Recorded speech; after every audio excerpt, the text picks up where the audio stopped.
मनमोहन सिंह के निधन के बाद 7 दिन का राजकीय शोक घोषित किया गया है। ऐसे में हिमाचल की बात कर ले तो हिमाचल में भी एक साथ 3 दिन का अवकाश रहा, क्योंकि पहले 2 दिन की बात करें तो सरकार ने अवकाश घोषित किया और फिर रविवार के दिन का अवकाश रहा। तो ऐसे में अब सोमवार को जो सभी दफ्तर हैं, सरकारी स्कूल हैं, कॉलेज हैं, वो जो है खुल जाएंगे। ऐसे में अब सीएम सुक्खू भी दिल्ली से वापस लौट आए हैं और अब कर्मचारियों पर कई बड़े फैसले जो है वो लिए जाएंगे, जिसमें सबसे बड़ा फैसला कर्मचारियों के खिलाफ सरकार ने जो बिल पास किया उसको लेकर होगा। दरअसल अनुबंध कर्मचारियों को पिछली देनदारियां जो है नहीं मिलेगी। तो ऐसे में अब ये जो बिल है ये राजभवन जाएगा। इसके अलावा हिमाचल, खासकर जो शिमला के कर्मचारी हैं, वो छुट्टी की डिमांड कर रहे हैं, क्योंकि उनकी मांग है यहाँ पर कि 31 दिसंबर को छुट्टी दी जाए। नए साल मनाने के लिए जो है काफी संख्या में सैलानी हिमाचल आते हैं और जिसकी वजह से लोगों को ट्रैफिक की समस्या पेश आती है। ये मांग कर्मचारियों ने सीएम के समक्ष रखी है ताकि 31 दिसंबर को जो है दफ्तर और स्कूल भी बंद रहे। ऐसे में ट्रैफिक जाम से लोगों को काफी राहत मिलेगी।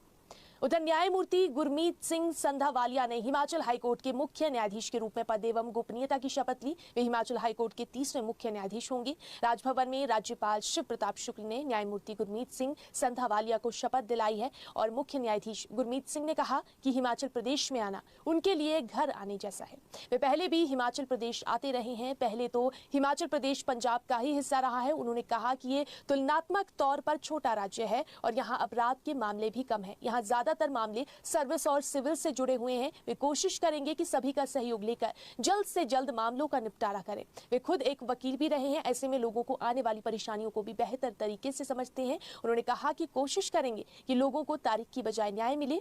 वहीं उधर मुख्यमंत्री सुखविंदर सिंह सुक्खू ने न्यायमूर्ति गुरमीत सिंह संधावालिया को हिमाचल प्रदेश उच्च न्यायालय के मुख्य न्यायाधीश के रूप में शपथ लेने पर हार्दिक बधाई दी है। मुख्यमंत्री ने कहा कि न्यायमूर्ति गुरमीत सिंह संधावालिया ने हिमाचल प्रदेश उच्च न्यायालय के मुख्य न्यायाधीश के रूप में शपथ ली है। उन्होंने कहा कि मुझे पूरा विश्वास है कि उनका विस्तृत अनुभव और दृष्टिकोण हिमाचल प्रदेश को लाभान्वित करेगा और न्याय की भावना को और ऊंचाई प्रदान करेगा। मुख्यमंत्री ने आशा व्यक्त की है कि न्यायमूर्ति संधावालिया की न्यायिक सूझबूझ राज्य में न्याय के सिद्धांतों को कायम रखने में महत्वपूर्ण योगदान देगी।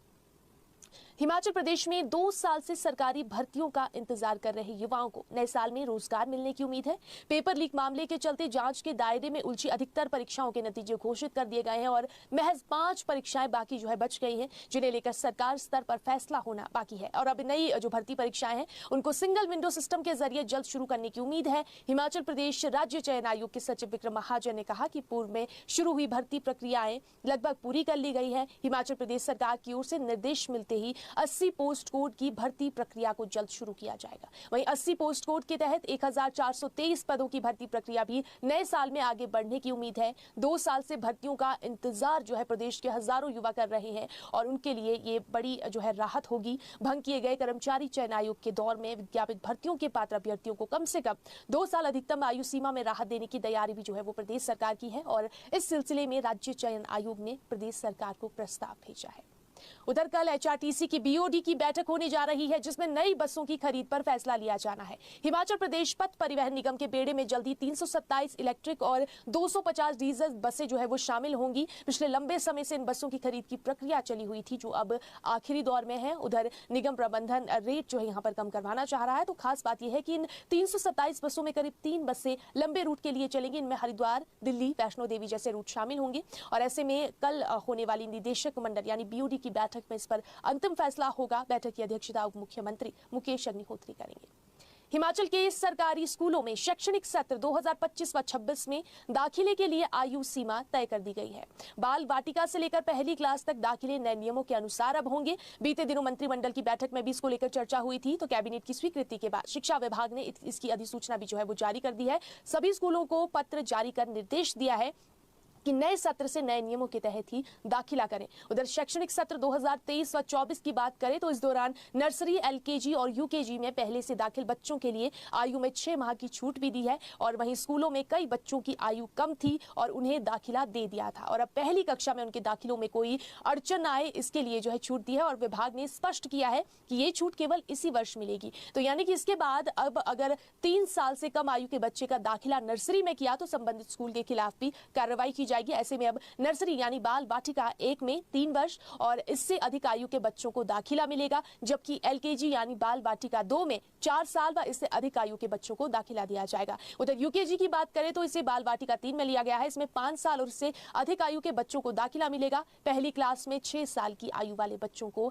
एडमिशन मिलेगा और 31 मार्च तक 6 साल की आयु पूरा कर चुके बच्चों को प्रवेश जो है वो नए साल में दिया जाएगा। तो राष्ट्रीय शिक्षा नीति के जो प्रावधान है उनके अनुसार यहाँ पर नियम तय कर दिए गए हैं और इससे पहले प्रदेश सरकार ने इस साल स्कूलों में 5.5 साल के बच्चों को जो है वो दाखिला देने के लिए मंजूरी दी थी और ऐसे छात्र जो साल 30 सितंबर में 6 साल की आयु पूरे करेंगे उन्हें इस साल ही कक्षा 1 में जो है एडमिशन जो है वो मिल जाएगा। हालांकि ये छूट जो है केवल इसी साल मिली और अब नए साल की बात करें तो नए साल से 6 साल में पहली क्लास में दाखिला मिलेगा। तो सरकारी व निजी सभी स्कूलों में दाखिले के लिए यही नियम लागू होंगे और राष्ट्रीय शिक्षा नीति में इसका प्रावधान है जिसे हिमाचल में लागू कर दिया गया है। तो नए साल से जो है यहाँ पर ये नियमों के तहत जो है